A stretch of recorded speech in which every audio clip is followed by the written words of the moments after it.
Hello everybody and welcome back to Widowed AF. You're here with me, your host, Rosie Gill-Moss, and joining me today I have got Scott Stringer from Staines. Hello, Scott. Hello, are you okay? I'm all right, thank you.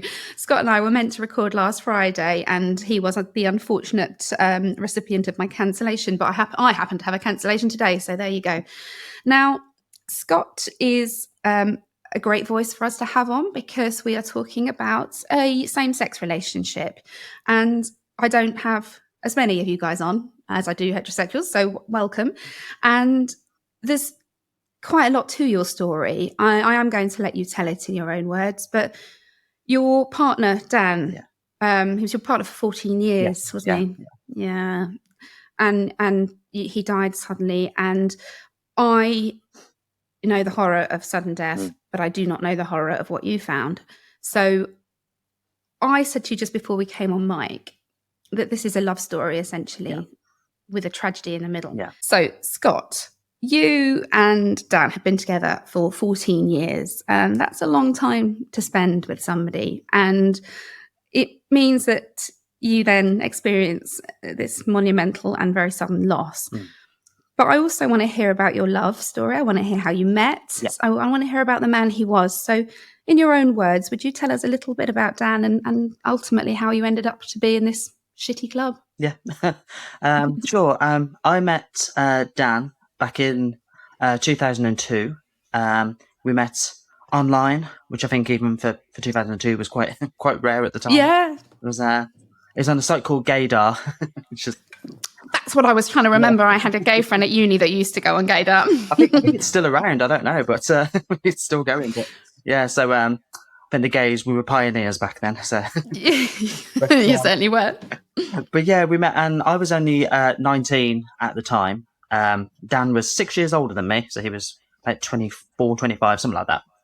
And yeah, I think I was drawn to Dan. Obviously, there's a physical attraction, but also I think I was drawn to him as well because he was very funny, unintentionally funny, to be honest. I've always said about Dan, he always managed to make me laugh, but he didn't realise he was doing it, so that was always quite fun. And he was a very intelligent person as well. A big reader. Our house was always full of books, and only a very small selection of them were mine. He was literally walls and walls of books. But he was a children's nurse as well. So he was a paediatric nurse. Worked in in intensive care as well. Was his main area. So he was very, very caring, very loving person. And I think I'd actually say about Dan, he was quite an intense person as well. He did have a lot of issues. Is in that he came from a very religious family. Very quickly. Okay.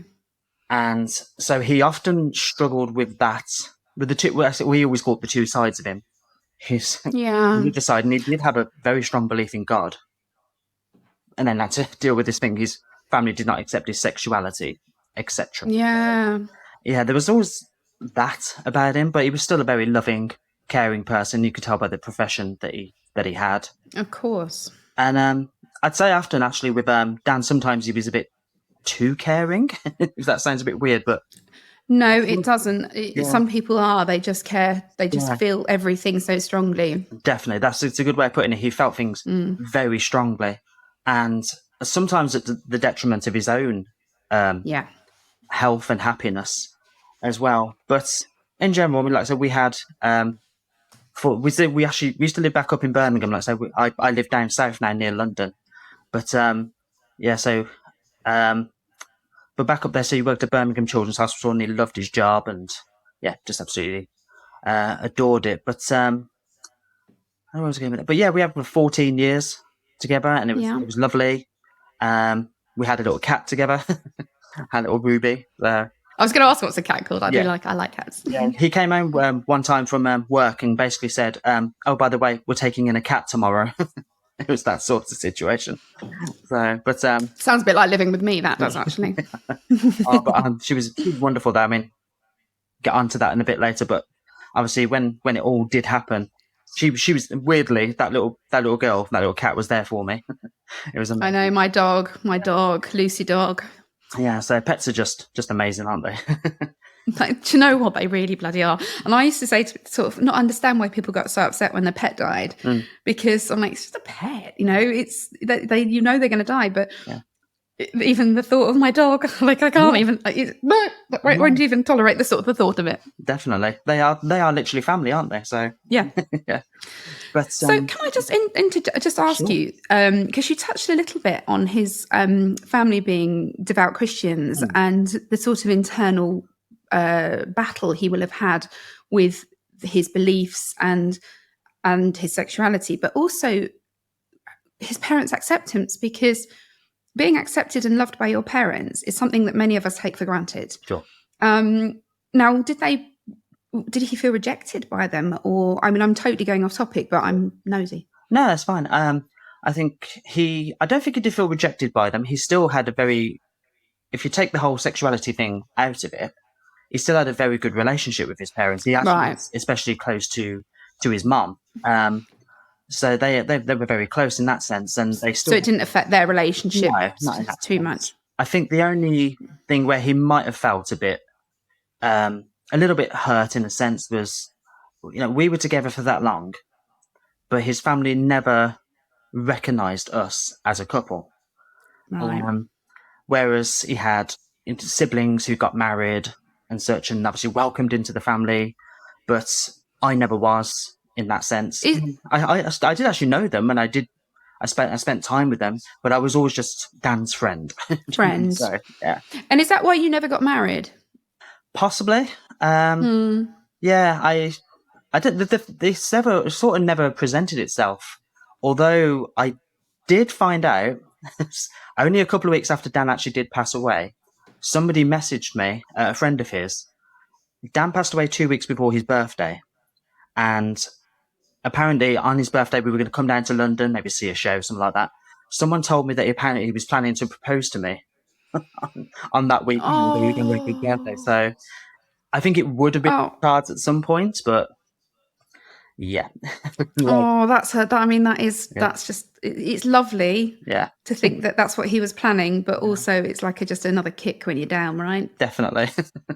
And I once So sorry, it's nice to hear I'll allow that. you to continue now. No, that's okay. Um, but yeah, so I say together for 14 years, which was wonderful. But I'd say the year leading up to a year or so leading up to Dan passing away, he had a lot of trouble at work. Various different things. Essentially, um, it's kind of hard to put into words because it was quite complicated. But Mm. he had a lot of troubles at work, and he was sort of being bullied actually by management for one reason or another, and he was accused of something that he didn't do.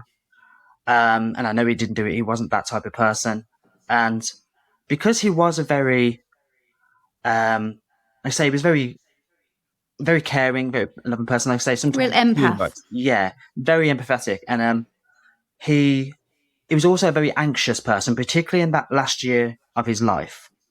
And so he actually did have some sort of trouble with not with his heart necessarily, well, not that we knew of at the time.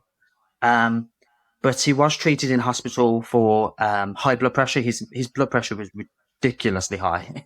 Those numbers were scary. But even That so, through was all that, stress, won't it? yes, essentially stress, anxiety, and it just sent it up through the roof. But even though he was being treated as well, he was put on medication, and he'd been to hospital, seen the doctors, etc. Still didn't have any indication of what was going to come. We just thought, okay, he's being treated now, he'll be fine. The stuff with the hospital is getting sorted, and hopefully we'll be good. Well, you would. You think 39 years old, high blood pressure, like it happens, Yeah, we'll take the medication, we'll change lifestyle, everything's fine. yeah. So I think we'll be good. But Yeah. so Oh, how exactly, naive we were, right? and I think going through something like this does make you see things differently in that sense. You never know what's coming. And so so that was kind of leading up to the day that it happened, and it was so when the day it actually happened, when Dan passed away, was back in November 2016. So it's nearly 7 years now, 7 years next month. And yes, so but the actual day it happened, I'd gone to work in the morning. I worked in retail back up in Birmingham at the time, and I was working quite long days that week, I remember rightly. So I went out about 7 o'clock in the morning. But I remember I got up, got ready, and I always came and said goodbye to Dan before I went to work. And he said goodbye to me in the morning. He seemed fine. And I remember, I was trying to think about this last night, think through all the events so I could try and get it in my mind. It's quite hard, isn't it, to Yeah. stack it into order? It's one of those things you never forget, but then to actually get it all in the right order. Yeah. But I remember, funny enough, after I got up and got myself ready, he'd obviously looked at his phone at some point and left it on my side of the bed where I'd been. And so it was still there when I said goodbye to him. And he said, goodbye, love you. I went off to work. I fed the cat half of her food just before I left, because we used to give him in two halves. She'd always eat too much. if you got all in one go. So then that's how I have to be fed as well. Same. So then he would have done that when he got up. So I went to work, and that day that he passed away, he was meant to have a meeting at the hospital. I can't quite remember what it was for now, but it was quite a big, important meeting to try and sort everything out he was going through with them. And so I went to work, but I didn't hear. The thing was, I messaged him. I said, let me know how it's going. The hospital was just down the road from where I worked. He said, stop by the shop afterwards. Let me know what's happened. I just didn't hear back off him. And I tried calling him several times. I worked probably nearly 12 hours that day. So it was a long day I was at work. And yeah, I kept texting him, calling. I heard nothing. And so when you kind of know that something is not right. Yeah. And what are you thinking at this time? Because I know now if somebody doesn't answer the phone to me, I go immediately to the worst case scenario. Cool. But before this happened to us, back when life was full of fairies and sunshine, did you think maybe he's left his phone at home? Maybe he's upset. He doesn't want to talk. Yeah. Yeah. So you're sort of trying to rationalize it all. You don't ever want to think the worst. Like I said, I know he'd had a little ill health, but you don't automatically think, he's died. No, exactly. I mean, you would now, right? Yeah. Now I'm like, but yeah. So, but just to not hear off him all day was weird. He always texted, always sent loads of messages, blah blah blah, and long messages as well. If he needed to tell me something, he's very quick at texting. So I knew he was going to send me a long message about what happened. And so I finished my day. Like I said, I did about a 12-hour day. So he left work about 7 o'clock in the evening there. So I was out for a good 12 hours at least. And I say going home on the bus, again, I still just hadn't heard anything. I was like, what is wrong? This is just weird. And when I got back, got off the bus, walked to the house, and the house was all still in darkness. Because obviously it's November at this point. It's dark early, isn't it? So the house was all still dark. And I was like, this just is so weird.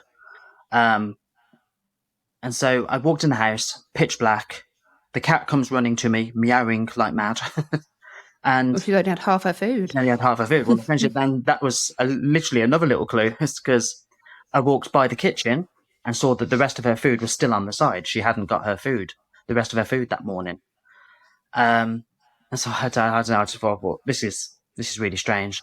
So I put down her food for her, still trying not to think the worst. Because, well, at this point, you don't know what to think, do you? Right. Your brain's still giving you all sorts of solutions and ideas that mean that the thing that you suspect may have happened hasn't happened, basically. And also I thought, well, like I say, maybe he just got so wound up about this meeting, he's just gone out. He's just left the house that day and is just trying to switch off. And so I walked upstairs, again, all still pitch black. I opened the bedroom door, and there was Dan, still lying on the bed where I'd left him that morning.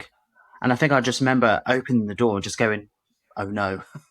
I mean, I still vividly remember those were the only words out of my mouth. I was, oh no. Which feels like such an underreaction, doesn't it? So, but such a genuine, oh no. Yeah. Like, oh no, this is happening. Yeah. And I mean,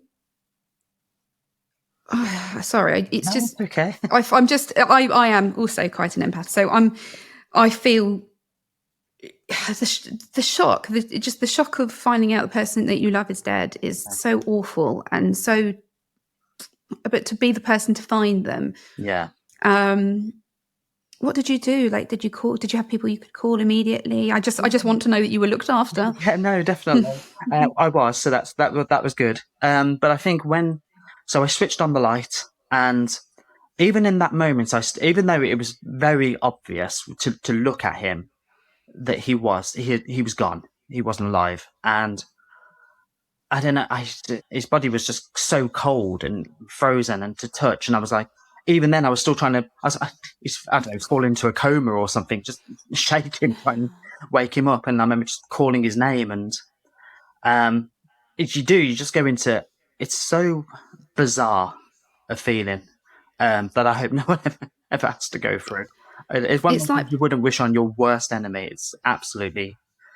It's like being in, we say this quite often actually to guests, but it is like being in a film or a really gritty BBC drama. Yeah. And you're just thinking, this doesn't happen to me. No. Like this doesn't happen in real life. Just average people like me.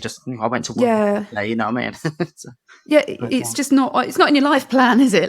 No, definitely. So presumably paramedics came and confirmed. The first thing I did actually, I was like, I think it was probably only literally minutes before I actually called somebody, but it felt like longer in all fairness. And the first people I called was my mum and dad. They actually only lived about 15 minutes away at the time. I thought, I don't know who else to call. I don't know what to do. You're in kind of shock, panic mode, aren't you? So absolutely. I called my mum and dad. My dad answered the phone, and must have took me ages to get out what I was trying to say. But I told him what happened. Essentially, I've come home. I think you said the words, Dan's dead. Yeah. I can imagine now, thinking back to my parents hearing that. Dan's dead. What are you on about? But at least you were clear, because I rang and said, Ben's gone. And my dad was like, bear in mind, I'd had to track my parents down in Cuba. Okay. And my dad was like, what do you mean he's gone? And I think because it was so impossible to comprehend any other, what do you mean he's gone? And telling anybody that sort of news is just horrific. There is no nice way to tell anybody. Exactly. Yeah, there's never a good way. No. But, and so my mum and dad came on the phone. My mum was like, oh, we've got to go over to him. And I said, they're only 15 minutes away. So they came over. My dad's very, in that sort of situation, my dad is very clear-headed. He's very sensible, which I think kind of what I needed at the time. That's my mum. Yeah. It's good to have somebody like that in a sense. Yes. And so he was just like, right, have you called an ambulance yet? I was like, no. I was like, I don't know what, you're the first people I've called.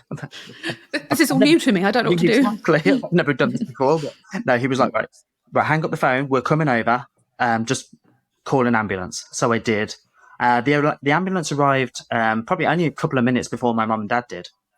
And obviously they confirmed what I already knew, but yes, that this. But still having those words said must have felt like. Yeah. Yeah. For me, it was when they said it's no longer a rescue mission, it's a recovery. And those words, which I'd actually almost forgotten or blocked out. Yeah. But when I interviewed another drowning widow, she said the same thing.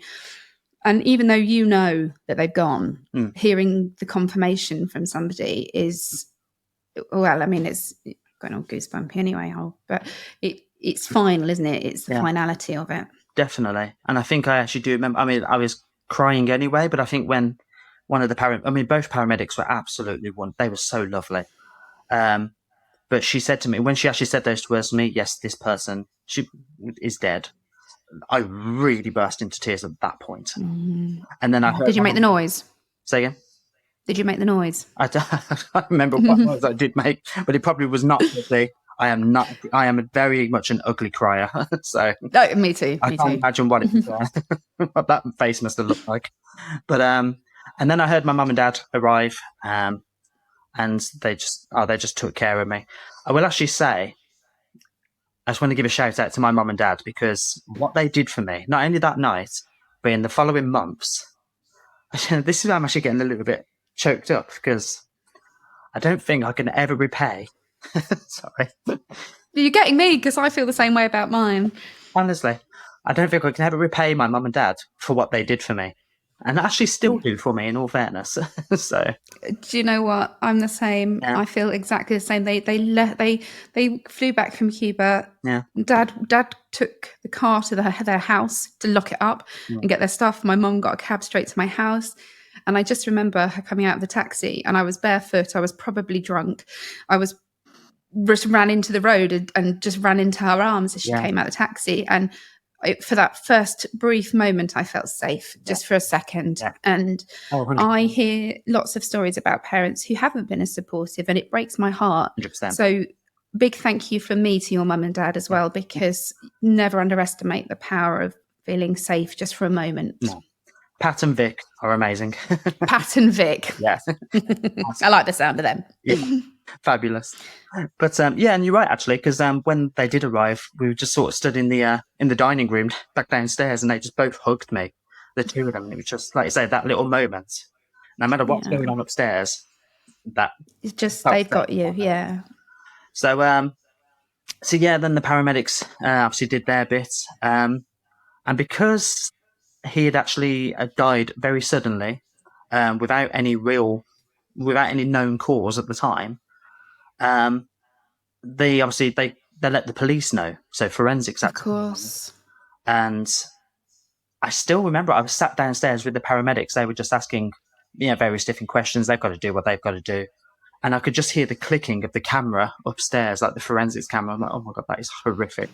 And then to him, like I say, him lying there, his phone was still on the side of the bed, like as mentioned earlier. So he So it must have happened really quickly after you I need to left. come back to that earlier. Sorry, yeah, because his Yeah, phone was sorry. still exactly where he left it when I left for work that morning. So said goodbye, and yeah, that's where I left him that day. Well, and the fact that he hadn't moved his phone, Mm. I mean, God, I don't know if I sometimes wonder whether I speak before I think, but as an outsider, Mm. do you feel like there's some comfort that he didn't even have time to try and reach for help? Like that it was just quick? Yeah, I guess so. Yeah, I don't know. I don't know if I'm Yeah. sort of No, projecting this, that's but in all fairness, I've never really thought about that actually. mm, But yeah, like I say, there couldn't have really been much time at all between me saying goodbye and him passing away, because he was exactly where I left him. His phone was exactly where he left it, and nothing changed. isn't So it so weird that in that split instant, yeah, like a human went from existing to not existing? it's It doesn't make any sense. no, definitely. So yeah, in a way, I guess in a way, in a weird way, I do kind of take a little comfort from that. That hopefully it I was just quick and that he didn't suffer. that's all I hope for Yeah, anybody in a sudden death is that that it was quick and painless, because definitely. that's the thought of them being in fear or Yeah, is scary for very, us, isn't yeah, it? Yeah. definitely. So you kind of almost, I mean, I remember the police searching the house for Ben. I mean, it was a very perfunctory search because they believed me. um, but I felt almost like a criminal, Mm, and it adds to the surreal feeling of this weird world that you've just landed in. yeah. And I mean, I'm guessing that there was a post-mortem, was there? Yeah. So, well, again, yeah, like I say, I was chatting to the paramedics, and yeah, so they were asking me all sorts of questions because Dan was on a little bit of medication, and so they were questioning me all about that. Does he take drugs? And then they were sort of questioning, again, just like I say, it's just what they've got to do. Anything suspicious maybe because he'd suddenly gone the way he did. And then my mum actually she piped up and she went, no, nothing would have happened between them. They absolutely adored each other. So my mum sort of jumping in. So bless her. But that's what mums do, isn't it? But I mean, yeah. So obviously they did what they did. The police, the police actually weren't there for very long. I think they could just sort of see what had happened, and then they just suggested a funeral directors, which was just down the road actually, and they suggested them, and then they came and did what they needed to do. I remember actually, and like I say, my dad is very calm and sensible in those sorts of situations. When the funeral directors were taking Dan's body away, me and my mom had to go just stand in the kitchen, shut the door. We could not. I personally just could not see Dan being taken away. What I can only assume, my dad's never actually really told me, and what I can only assume was a body bag or Yeah. something like that. And Oh, it's awful. yeah, so but my dad stayed with the funeral director to make sure Dan was taken care of, and I'm so glad that he did because I could not have done that. And This is what I mean when you say about your dad being really practical and helpful.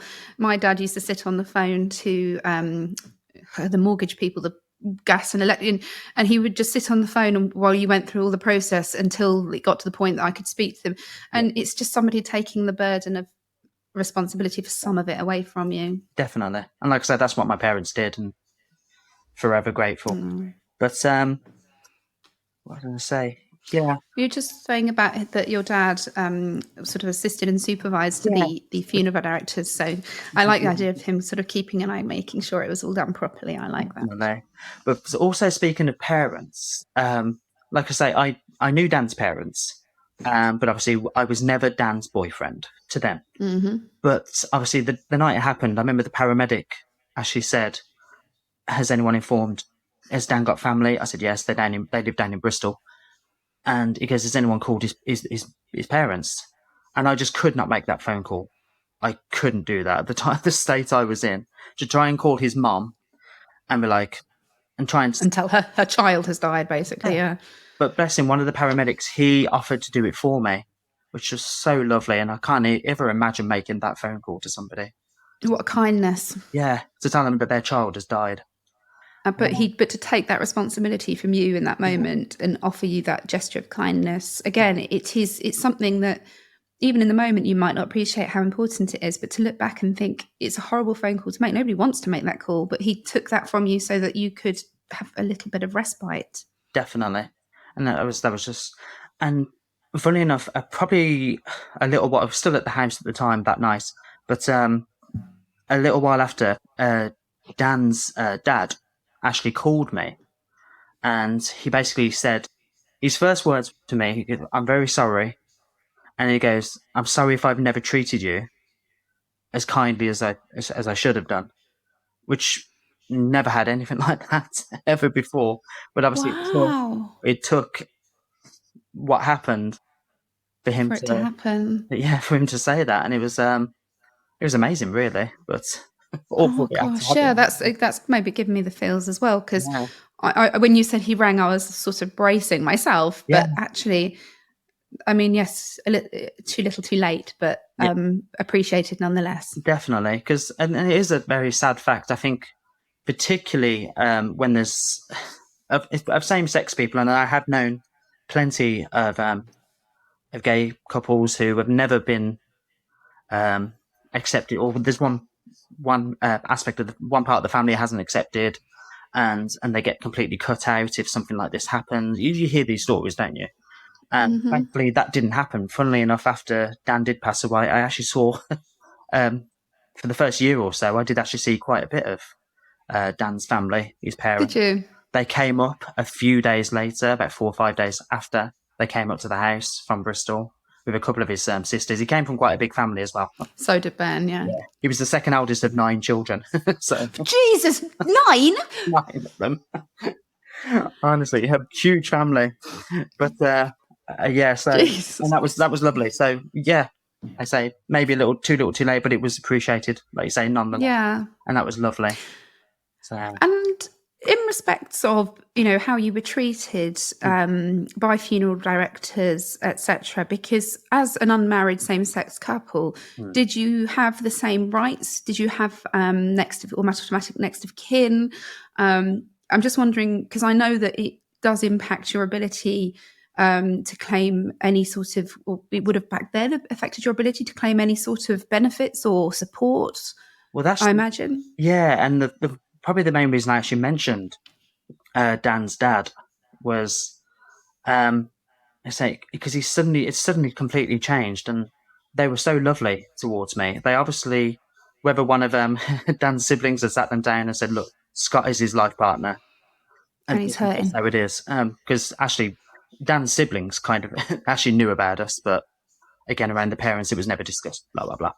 But So yeah, actually, when they came up a few days later, we went and visited the funeral directors just a couple of streets away, actually, from where we lived, and we went and sat down, and it was they kind of wanted to involve me, which was nice. Mm. And Dan's dad, kind of like my dad, actually, is a very practical man, and he was going to do everything he could to sort out Dan's pensions that he had through work and all that sort of stuff, and basically sort out his finances, etc. Mm. And yeah, they did look after me, which was really nice. I never expected it, to be honest with you. But yeah, they were actually really nice. Whilst I didn't have any rights, they were including me. That's good. Yeah. That's good, because it's lonely enough without being excluded. And I have heard of stories where people have just been completely removed from funerals, not allowed to have ashes. People behave abhorrently when there's money involved. Literally, I think death that causes so much pain already causes additional pain, because people get very angry and it comes out misdirected. And I am really pleased to hear that they treated you with the kindness you deserved, and that they took on arranging the funeral, because that's a massive definitely. I can only imagine. They did take on a lot of it. They kept me involved as well the whole time, about what was going to happen. I had my bit to do, because obviously they lived down in Bristol. Like I said, I was up in Birmingham, and so the autopsy, everything through the coroner's court, I had to deal with, because I was up in Birmingham, and so it was all done through Birmingham, whatever it's called, I don't know, department. Coroner's court, would it be? That's the word I was trying to think of. It wouldn't come to me. That's all right. It would have cut you 3 a.m. That would have landed. Definitely. So, what did they determine as the cause of death? It was a hypertensive heart disease, is what they called it. So essentially, he had a heart attack. So like I say, we know he had very high blood pressure, but again, never thought it would come to that. So he was kind of living with this degenerative disease that he didn't know he had, basically. Yeah. It was only, like I say, he was under medical supervision, but it was an ongoing process. So maybe that was something he may have got to at some point. As far as we knew, it was just incredibly high blood pressure and anxiety, etc. And just too much. And I lost a friend, my best friend at university, happened to be called John, actually, who my eldest son has his name as his middle name. And he just died in his sleep, just completely out of the blue. And I remember at the time, there was lots of questions about had he taken anything, we were university students, right? And it was sudden adult death syndrome. So kind of like the grown-up cop death, which I, at the time, had never even heard of. And apparently so many of us are walking around with these heart conditions that you can be tested for, but unless there's a hereditary reason, we don't tend to. And I don't know, I suppose I found that really shocking that, I mean, he was only 23, I think, that you can just switch off like that. That 100%. It's scary, isn't it, really, to think that can just happen out of the blue. Yeah. And what about your grieving process? How did you get through this? What did you have therapy? You obviously don't live in Birmingham anymore, so you have moved, but it's been many years. So just really, what support did you lean on? What tools did you use? Did you stick in the chicken and wine phase, or were you more of a therapy and yoga type of guy? No, I never did therapy. Did you not? Yeah, and funny enough, I don't know why. It just never actually occurred to me. That sounds a bit bizarre. It's just like, I didn't I was only 33 when it happened. I didn't personally know anyone. It's ridiculous, isn't it? But I didn't know anyone personally who had gone through this sort of thing, apart from losing grandparents. And people will compare it to losing a pet or going through a divorce, because that's the only comparison they have. And in the moment, you can feel quite bitter and angry with them for that, because it's not the same. But it is their only point of reference and comparison, because they've not been through it. Of course. But I'm just thinking of this 33-year-old kid, really, that's just suddenly flung into this world. You always think if you've got a partner, a life partner, you just imagine that you will grow old together. This is that's what you expect, right? this is the person I intended to spend the rest of my life with. That's just how I Yeah. thought it. Um, Yeah. but so yeah, I didn't do counselling. It's not something that occurred to me. But luckily, I did have, like I say, I had my parents and the rest of my family, my brothers and aunts and so forth. That were all just so lovely. Again, Dan's family were always reaching out. Dan had a big network of friends who I knew anyway. People were always reaching out to me, offering support. But also, where I worked at the time, I had a little group of friends there. There was literally 4 of them. So the 5 of us were all really good friends. And the house that Dan and I shared, I stayed in for about 3 months after he died before I realised I couldn't afford to live there anymore by myself. Well, this is the other thing. This is all the secondary losses, isn't it? People have to lose their homes because you've no longer got 2 incomes coming in. Exactly. I couldn't afford it all by myself. So, but yeah, they came around all the time. We had just silly things. We had little games nights. We'd play Monopoly. We'd watch Disney films. Just silly little things, really. Oh, I love when people do this. Yeah, just have a little drink and also we mentioned I had my cat Ruby. It sounds really daft when I say it, but weirdly, she was something to get up for in the morning while I wasn't at work, because work were really good as well. Thankfully, they said take as much time as you need. Because I only worked in a small store, so it was nice in that sense. But yeah, my cat, she was something to get up for in the morning. So I totally get this because, yeah, and I know widows who've actually had bought or inherited pets since being widowed, because it has given them that reason to get up. And, yeah, I take my dog most days. Sometimes she misses it, but on a walk and in any weather. And I just think I've moved my body. I've been outside. Yeah. The dog needs feeding, watering. Yeah. And I had cats at the time as well. And obviously I've got kids, which were kind of, my main reason for getting up in the morning.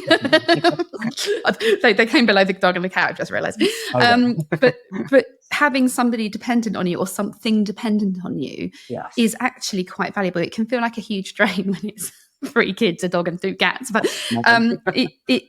it made me keep pushing forward. It made me keep getting. I in this letter I wrote to Ben, I said I just promised to put my feet on the floor every morning and keep going. And most days I've managed, not every day because we're human, but most days. And the only way I have done it is through support of my friends and my family and my loving, alive husband. Yeah. Which does bring me to the next sort of section I wanted to talk to you about, because you've remarried as well, haven't you? So firstly, huge congratulations, because finding love first time round once is it feels like you've won the lottery. And if then you have it snatched away from you and you think that you've lost all your happiness and joy. Yeah. And if you are fortunate enough to meet somebody that brings you back joy and love, definitely, then I'm really, really happy that you found it. But you did note in your application that you got together fairly soon after Dan died, which obviously we have no judgment here because it happens when it happens. Yeah. But I understand that you may have felt some sort of pushback from other people at the time. And I just wondered a bit about that. Yeah, it's kind of because I think, try and remember the sort of timeline. Because like I say, I moved back into my parents. Actually, I went back to live with my parents after the 3 months when I realised I couldn't carry on living where we were. And I think I listened to one of your podcasts the other day. It was the taboo one about. Oh yes, Nikki Wake. Yep. Yeah, about finding not only relationships but also sexual. Yeah, sexual relationships. Even one-off type things, really, because it is very much a taboo that you're not meant to do that. People give you a timeline. And people get very judgmental when you're widowed. And this kind of widow's fire, this need for some sort of this comfort, distraction, something that feels good. Like it's a common theme, and it's something that is important, and judgment from other people doesn't help. No.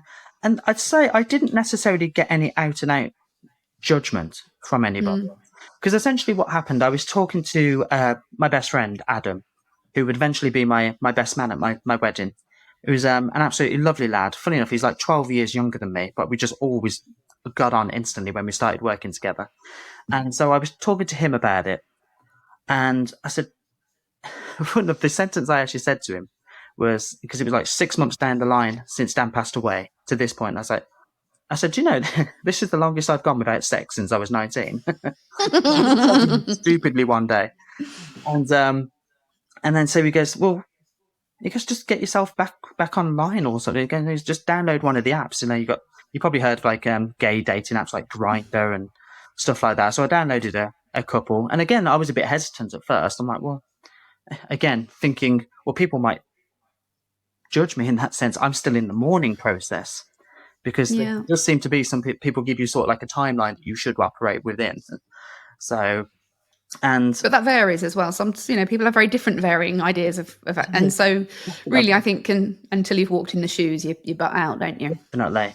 And so I did download a couple of apps, and it was originally only ever intended just for literally a little bit of fun. Bit of distraction. Distraction, to just sort of feels like, say, some comfort in a sense. Mm-hmm. And so I downloaded those, and funny enough, the only person I actually ever met on these apps, because those apps are not brilliant, in all fairness. I have to say, I downloaded just because out of curiosity, because when Ben and I got together, these things didn't exist.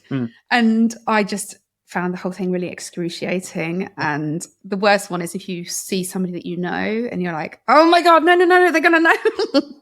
And so the Birmingham gay scene as well, you are going to see that you know. I say avoid. But so yeah, the only person I actually ever met on one of these apps in the end was my now husband, Michael. And again, we originally met just for a bit of fun, and that is how I always just intended it from the beginning.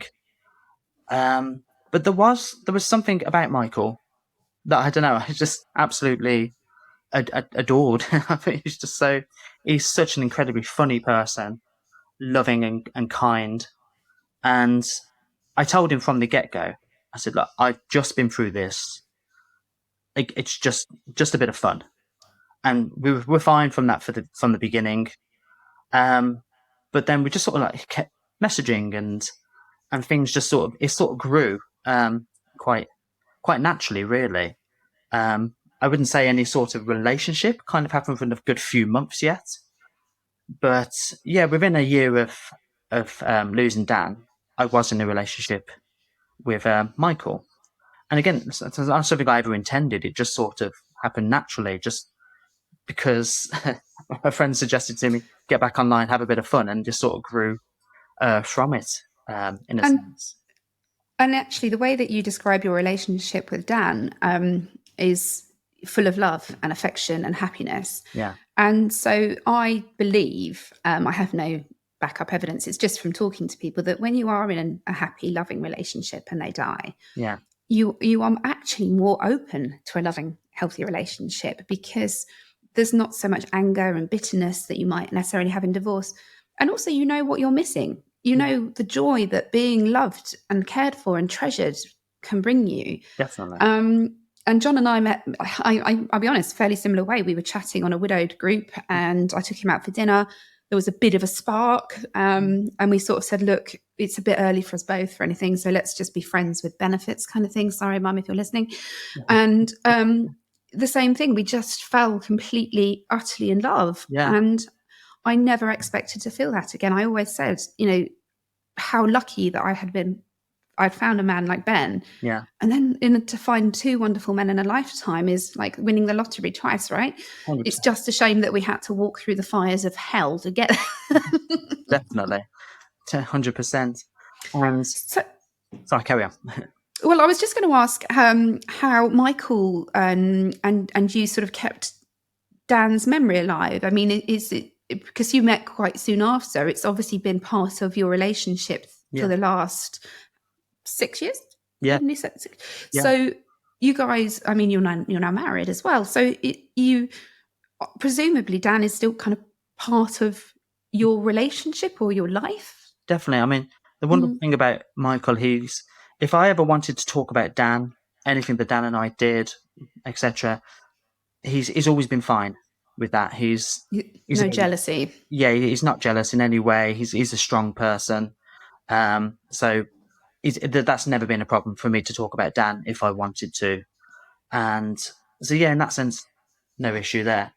And also, I remember keeping, and I've got it, it's in this room somewhere actually. I took all our photos of me and Dan, and literally made a nice little album of them, and it's a lovely little album. And I've still got it now, and yes, it's like it's sort of sometimes he actually helped me arrange the pictures. Oh, that one looked better there, type thing. So that was nice as well. So he's seen all the pictures, and he's like, again, ask questions.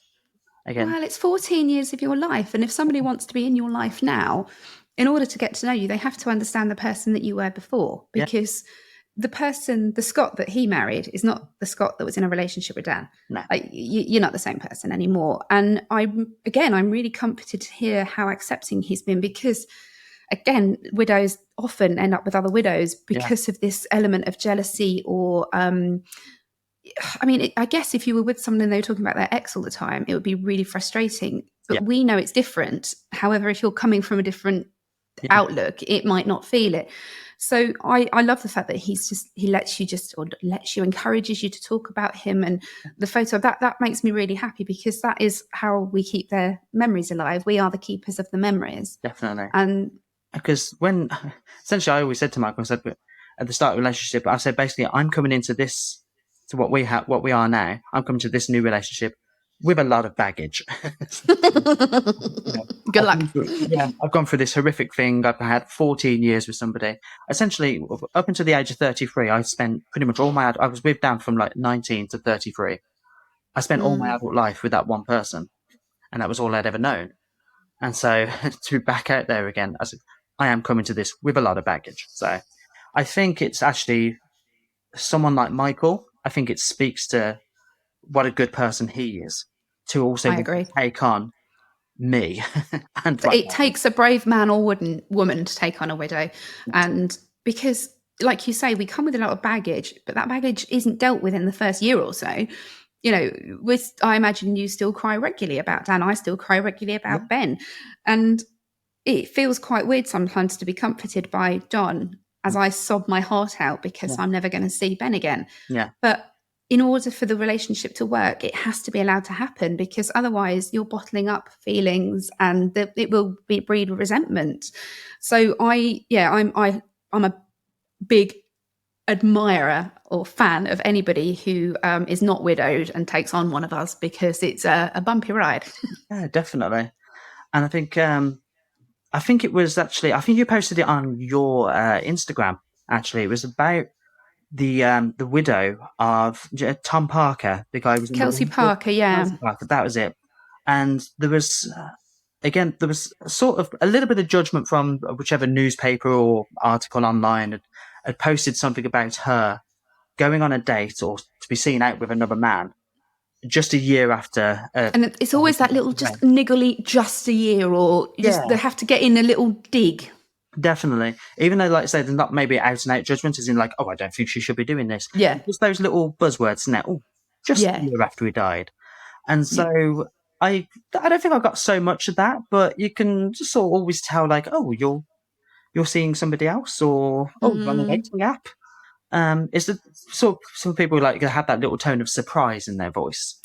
Yeah, absolutely. And I think I know that people maybe thought that John and I were sort of clinging to each other like a lifeboat in a storm, you know, that it was just, okay, we'll support each other through this. Yeah. And I also believe that once people realised that this relationship was for real, that we loved each other, that they feel happy for us, because nobody really, unless you're a particularly mean-spirited person, wants us to be on our own forever. But there is this whole, there's a self-projection of being forgotten, and that can come out in anger. And I found telling Ben's mum really scary. And I have mentioned this before. I text her because I was so scared.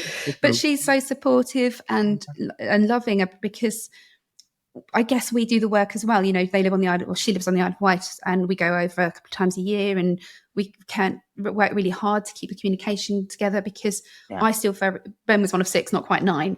But I feel like I'm his representative within that family now. Yeah. So if somebody is sick or something, I'm part of the crowd, the support group. And so in that way, I feel that we're keeping that connection to him going. Yeah. But yeah, it is difficult. And I know when John met me, he wasn't quite a year out, but his wife died of cancer. And I think when somebody dies from cancer as well, you grieve them long before they've gone. Yeah. But Definitely. I don't know. I just think love lands when it lands. It might take 10 years. It might take 10 months. Yeah. If you were to stop and say, oh no, I've only been widowed a year, I don't think that we should do this. Can we come back to this in a year? Yeah. Why would you do that to yourself? Why not just go with it and see what happens? But again, it's like we touched on, it's like when you have been through something like what we've been through, you change your perspective on things, don't you, in a sense? Like, well, especially when you do lose somebody suddenly, because it can all just change in a moment. So why not just grab that moment while you can? And I think, again, telling other people, I think the people I was actually the most nervous about finding out that I was now seeing somebody else was actually Dan's friends. Because I knew them. He had these friends for years. He was very close to them.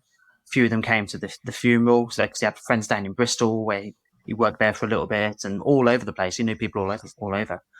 And yeah, those are the people I was most afraid of actually finding out. It wasn't my nearest and dearest, funnily enough. But I did put it on, and I had them all as Facebook friends.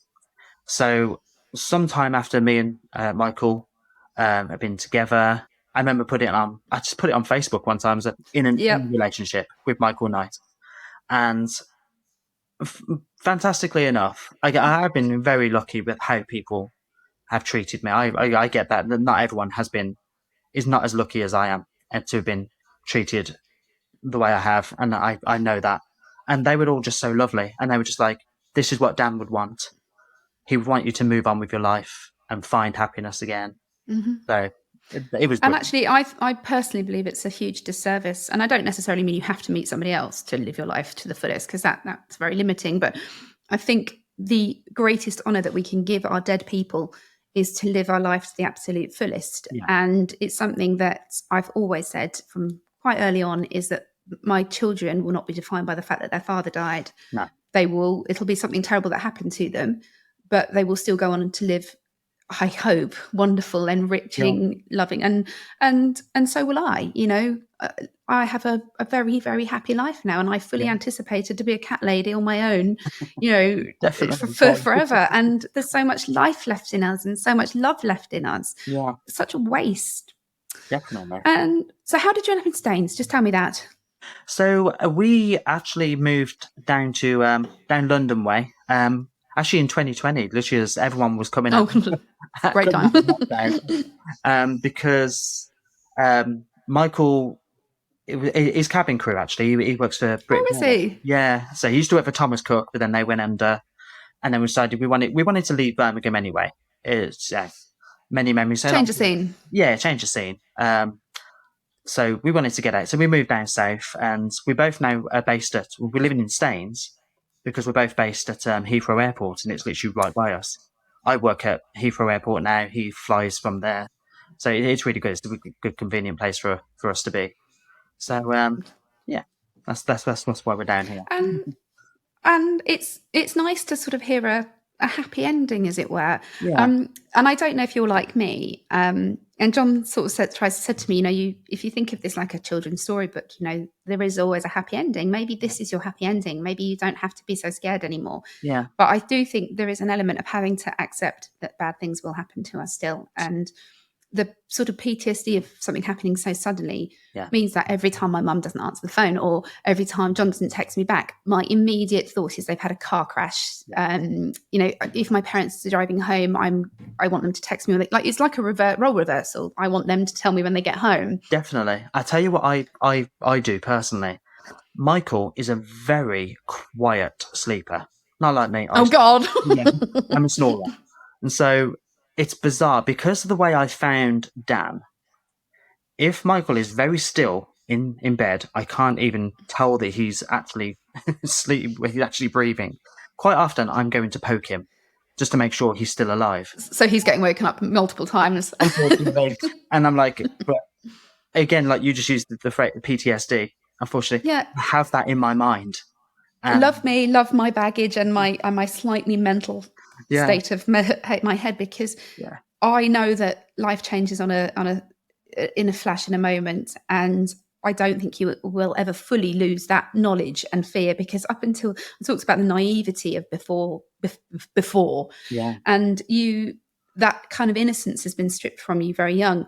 yeah. Of And I had quite a deep conversation with my son Hector. He's autistic, so we get very factual. And I course. think somebody's hamster died, and he was like, "That's really sad." I said, "Yes, darling, that's how normally children experience death, Yeah, because hamsters don't last very long." I said, "Unfortunately, you guys got the full whack, mm, the ultimate." yeah, But I can see in him, like, even now, or coming up to 6 years after Ben died, he still asks me who will look after him if I die and John dies, yeah. and it does leave its mark, and it will leave its mark on us, and quite rightly, the wonderful Donna Ashworth says, grief is love. It's the harder you love, the harder you fall, right? Definitely, 100%.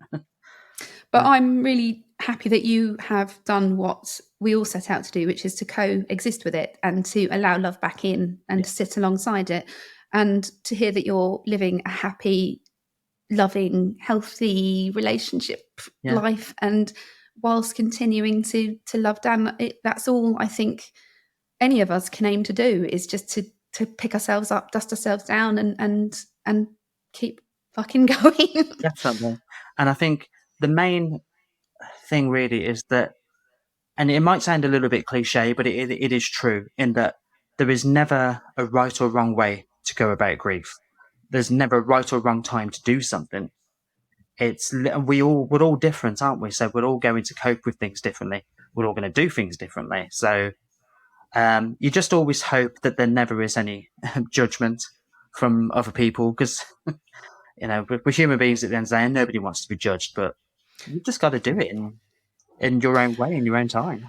And we will make mistakes, and we will do stupid things, because your brain does not function the same. I believe it's even been scientifically proven that your brain doesn't work the same. So we will fuck up, and we will make mistakes, and we will say things we don't mean. And the people that stick around, the ugly parts, they're the keepers. They're the ones that you've got for good. Yeah, And it sounds like you've got plenty of those. yeah. I've got my family. I've been married to Michael for a year now. We got married last September. So Ah, yeah, so a year married now. It's lovely. so what did you do? It's paper, isn't it? Did you Yeah, get him an anniversary? yeah. We actually, September we went away a couple of times. So I turned 40 in September, just gone as well.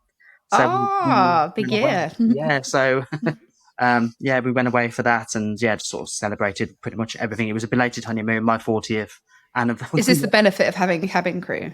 Definitely. Husband. Yeah. Exactly. I was just thinking, Yeah. my friend used to work for Thomas Cook, funny enough, and she was telling me once she got like a last minute deal to the Maldives Yeah. for 26 quid or something stupid, because it just wasn't filled. Yeah. Well, Scott, it has been an absolute delight to talk to you. I wish that the reason I was talking to you wasn't because Dan had died, but this is who we are now. And I'm really, really grateful to you for sharing your story and for doing it in such a honest and open way, and for talking about something that is still quite taboo. And it is that moving on. No, not moving on, moving forward with your life. Moving on is not cool. That's a good way of putting it. Very, yeah, you're moving forward, but you're keeping a little bit down in your pocket. Yeah, definitely. So I will be back with John to have a chat about Scott's episode. So if anybody has any questions that they would like to ask Scott, please do pass them to us, and we will put them to him. It's at his discretion if he answers them. You will, of course, receive an invite to Woodstock next year. I keep telling people to keep the 31st of August for a year. I've booked absolutely nothing, which is pretty much how these things work. But and we will stay in touch, because you become part of the WAF family once you've bared your soul like this. So thank you for becoming part of the family, and for sharing our stories out into the world, because the only way we breed more understanding is by telling people how it really feels. Definitely. So for now, but I'm sure not forever, it's goodbye. And for everybody else, I shall be back with you soon. Take care of yourselves and just keep fucking going, I guess. Bye-bye. Thank you.